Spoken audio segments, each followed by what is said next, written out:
Hey guys. So, as you know, I've never asked for a penny to support my channel, but I was hoping you could support me in another way. I was hoping you could help me out, okay? You see, this isn't going to be like most other of my previous videos, if you're even familiar with my channel, that is. Okay, so I'm not trying to, like I said, get any money out of you, but I would like your support in a more unconventional way, if you will. Okay, so I'm trying to put together a synopsis for my novel called Masking Their True Intentions. Okay, for the purpose of submitting it to literary agencies. Now, if you're not familiar with that procedure, let's just say it makes writing the actual book appear to be the easiest part of the process. Trust me, I know because I've done it before with my first novel, titled The Domino Effect.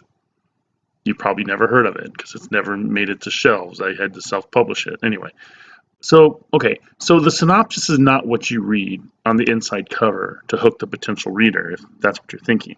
It's actually a breakdown of the entire novel in a single page. Yes, you heard me right, a single page. So a single page to break down a 300-page novel isn't the easiest feat. Let me just put that out there right away. I mean, like I said, writing the novel is easier than doing that itself. On top of having to get it even recognized by a literary agent, let alone ultimately get to a publisher. Okay, it's like a needle in a haystack trying to the success of it, if you will. Anyway, so my current synopsis is way over a single page, but I know it's a process, so I'll have to rewrite and rewrite and rewrite until it gets condensed down to that size. That's where you come in. Now, I was hoping to get some invaluable feedback from you, even if it's constructive criticism, before I ship it off to countless agents. Okay, so it's loosely based on the ongoings of the last 18 months or so. Now, I feel completely comfortable knowing I won't get sued because I've had reputable fact checkers constantly tell me this is not true, you're spreading disinformation. So I figured, what the heck, since my conspiracy theory brain has clearly gotten the best of me, I'll just make my disinfo into a fictional novel. I mean, it's not like YouTube would pull it for their typical bullying policy, right? Because some of it was even flagged by them for spreading the misinformation, inappropriate content, not following the policy, yada, yada, yada. It's a work of fiction, and mainstream media certainly isn't reporting it, so it must be so inaccurate that they wouldn't touch it with a 10-foot pole because they would get sued for slander and libel. Because trust me, this would be too juicy of a story for them to pass up on. They would be clawing their way over the top of the pile of reporters just to be the first to break the story wide open. I mean, we're talking Pulitzer Prize here, potential, okay? If it were true, of course. Okay, so the story starts off in Wuhan, China. This is where a virus breaks out, catching people totally off guard. Now, I know what you're thinking. Okay, trust me. But stay with me on this, okay? Because that's basically where the similarities really end concerning what had actually happened. You see, mine has a bunch of twists and turns that my imagination juices whipped up to make it really interesting and suspenseful. So, before the virus surfaced, the CCP, that's the Chinese Communist Party, for those of you that aren't familiar with that, made the Chinese population get vaccinated about a month earlier. Okay. Now, when a communist country tells you to get vaccinated, you don't ask questions. You just simply roll up your sleeve. Anyhow, while that was going on, 5G was going up everywhere around the country, especially Wuhan, as that's the oldest city in China and the most populated. If it's not, it is for the sake of my novel, which means fiction, by the way. So, a few weeks later, 5G is activated everywhere at the same time, and people start feeling sick. Some people even keel over in the streets and are dead before they even hit the pavement. Now, I should say, in my novel, as a backstory, the same thing happened in 2009 when the swine flu surfaced, only it was also when 4G went into effect all over the world. As it turns out, our DNA makeup wasn't prepared for 4G, so it caused a lot of us to get sick, especially those who have underlying health conditions, and the number of diabetics skyrocketed. But the thing is, we didn't know what was the cause because the news kept reporting that a new virus was going around, one of which we had never seen before, but appeared to come from infected pigs. Anyway, my protagonist, Paul Gentry, who was fresh out of medical school in 2018, is now doing his residency in a very reputable hospital in downtown Los Angeles. He starts connecting dots and doing some serious research on whether or not this new coronavirus is another cover-up for the next generation of wireless connection speed 5G. Now, what really raises his eyebrows, though, is that somehow a communist country allowed for video footage to be linked all over the world, including people dropping dead in the streets, as well as people being yanked out of their homes, kicking and screaming along the way. He immediately considers if that was leaked on purpose in order to scare the rest of the world when this virus inevitably starts spreading outside of China. Okay, on a side note, as a narration in my book, what is explained is that the characters aren't allowed to know that millions of Chinese were killed in order to call the herd. Once 5G was cranked up, people started dropping like flies, as the vaccination they had received just a month earlier was actually made to interact with the 60 gigahertz power of 5G technology, practically liquefying their internal organs. Now here's the sick part. Wuhan decided to power the city by burning the countless bodies, killing two birds with one stone, so to speak. Now, in my novel subplot, unlike in real life, there's a small shadow government that is running the entire show from behind the Wizard of Oz curtain. And their evil plan was to make sure the entire world witnessed what was happening in Wuhan. So once it had spread, the masses would be so worried about catching it that they would only be too accommodating to submit to whatever they were told to do, including shutting down the entire world for the first time ever. Now, the shadow government would direct mainstream media to lay guilt trips on the public by telling them to stay home in order to save their elderly, grandma, grandpa, telling us that it's time to be selfless and start thinking of others for a change, even if that means having to close everything down for a while. Well, after witnessing what had happened in Wuhan, it didn't take too much convincing to get most to agree to do just that. Naturally, though, there were still some pockets of resistors who tried to scream that it was all a big hoax, that the powers that be wanted to depopulate the world and actually start working toward the top listing of the Georgia Guidestones, which is basically says to reduce the population to 500 million, which, to put that in perspective, as of today, is basically 13 out of every 14 people in the world gone. I mean, even Marvel's villain Thanos only took 7 out of 14. Jeez. Anyway, so like in real life, Big Pharma's goal is to whip up a vaccine faster than any other in the history of history. It is called Operation Breakneck Pace. But in order to skip some otherwise normal important red tape, they had to have full support of the government where they wouldn't be held liable for adverse reactions to their non-animal tested shots. As requested, they got just that. So they were able to whip up more than one vaccine in only a matter of months. Paul, however, discovers that these vaccines were not only the exact same vaccines that China had forced their citizens to take in early December 2019, but they were actually patented in 2017. Shockingly, he realized that had to mean that this was a pandemic. But why? Continuing his research, Paul finds out that other countries, including America, would be upgrading to 5G at the same time that their vaccines were being administered to willing participants who were only too happy to line up and accept the 2 jabs in a short amount of time. It didn't take him long to realize that that would essentially duplicate what had occurred in Wuhan. So he knew he had to act fast to blow the whistle on this. Now, he had heard of the Georgia Guidestones before because he spent many summers there with his grandparents before heading off to Ohio State for medical school, but never could really come up with a feasible scenario that would allow for that many people to die in a short amount of time frame, without raising a lot of eyebrows, of course. So he had forgotten all about it, until now. Now, he thought, if they just blame a new strain on the current vax getting ill because the experts didn't anticipate it surfacing so soon, 2009 would look like child's play in the big picture. He realized they had all their bases covered.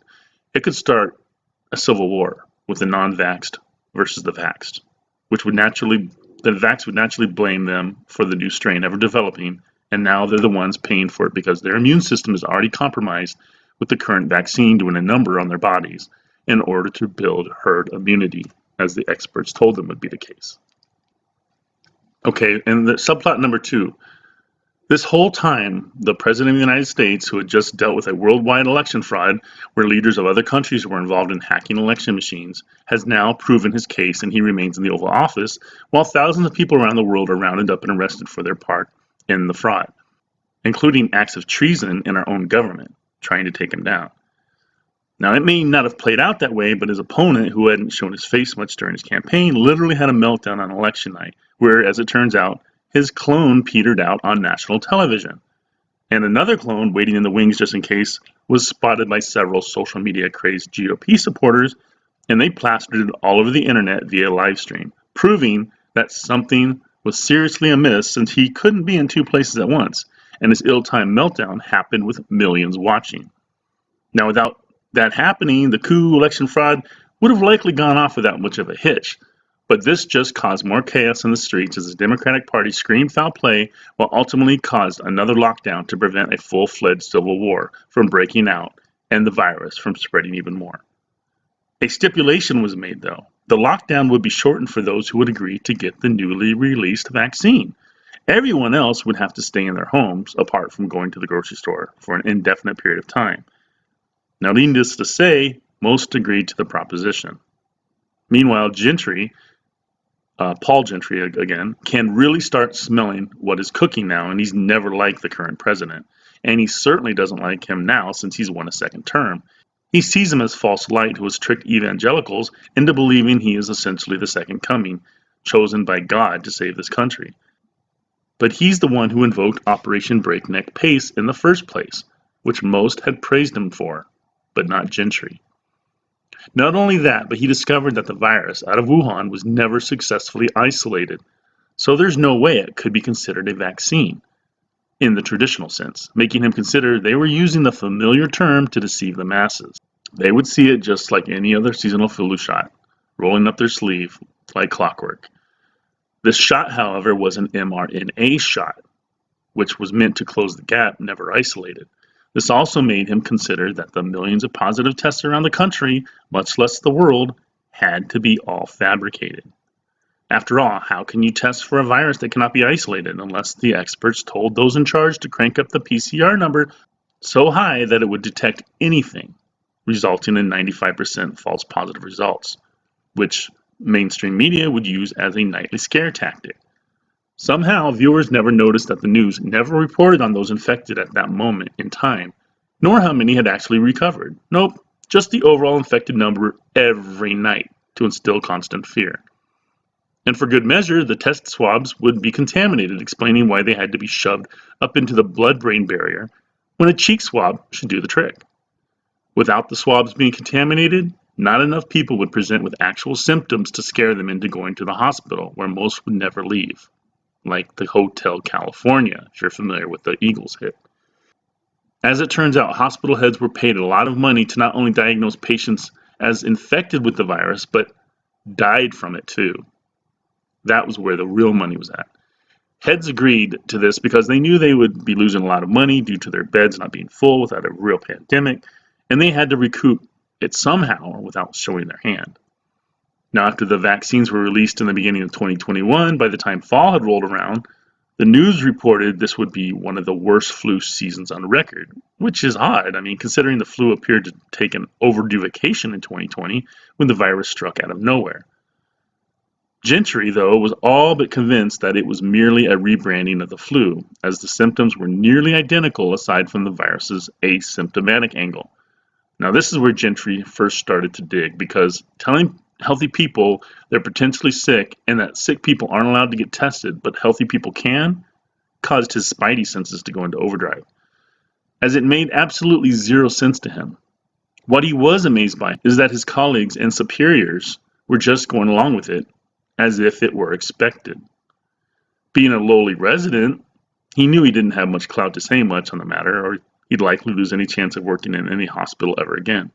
So he had to take his investigation into stealth mode, because he just didn't know who he could actually trust. As expected, the flu season was brutal. Millions died, primarily those who were vaxxed, as their immune system just hadn't had a chance to recover from what was taking place in their body with the mRNA shot. Being an experimental shot, nobody, not even doctors who were somehow comfortable enough to give informed consent, could know how these shots would react long term. Without the FDA giving its approval and only authorizing an EUA as a clinical trial, nobody seemed to be prepared with what happened next. Chaos ensued because people started to catch on to what appeared to be taking place. Most who hadn't died from the flu but were in bad health complained that they weren't informed enough as to what was being injected into their bodies. They felt like they had been manipulated into accepting it because normal, quote unquote, was promised to them on the other side of the calamity. Now they realized normal was just the carrot that would always be out of reach. And now they're being told that the shot will have to take place annually due to the unexpected flu fiasco. And if they refuse, they have zero chance of surviving the winter.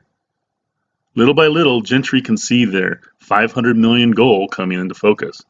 He knows if they accepted the lockdown, they'd accept the mask. So they'd undoubtedly accept the shot.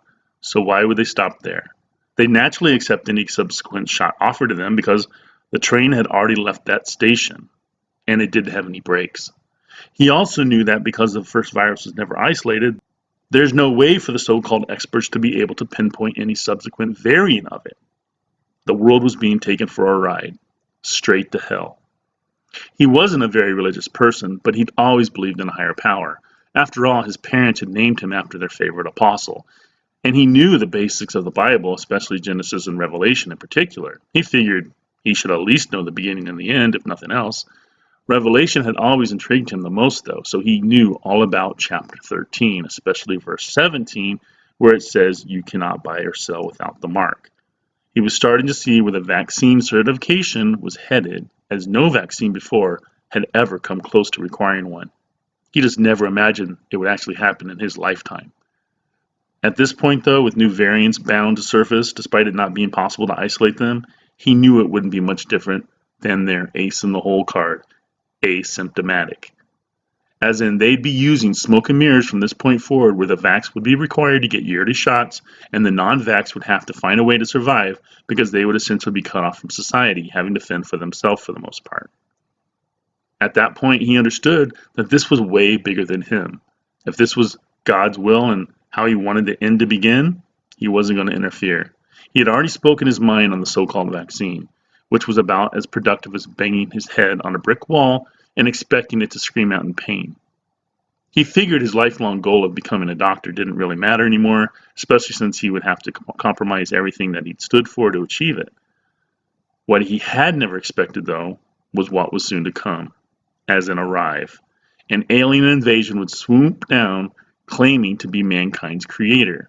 He just didn't know that they were also the vaccine creator and had been in contact with world leaders since the middle of the 20th century, our government making pacts with them to access their advanced technology in exchange for a couple favors. The aliens, who were actually fallen angels, wanted to abduct some people to run tests on and whatnot. They would never remember the abduction, their memories would be erased, and they'd wake up in the safety of their own bed just like any other morning.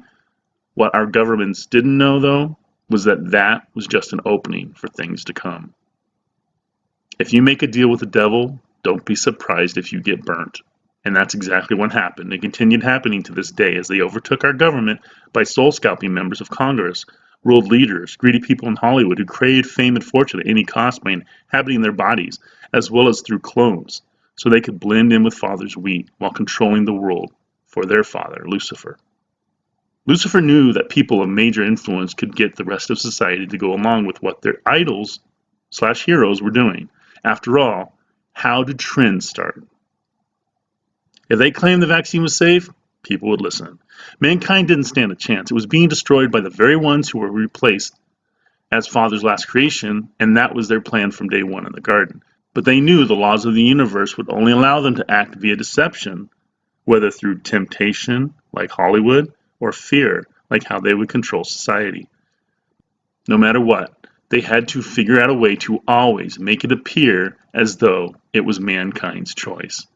And they weren't forced to do anything against their own Yah-given free will. Whether it be via a new mother giving her child to the nurse just seconds after birth, sweeping them off to do who knows what to their newborn, pumping them full of who knows what, how many shots, as soon as good old unsuspecting dad cut the cord to ensure mankind was always fighting an uphill battle from day one, placing them behind the proverbial 8-ball of this fallen world. Gentry would eventually discover that viruses are not the cause of anything.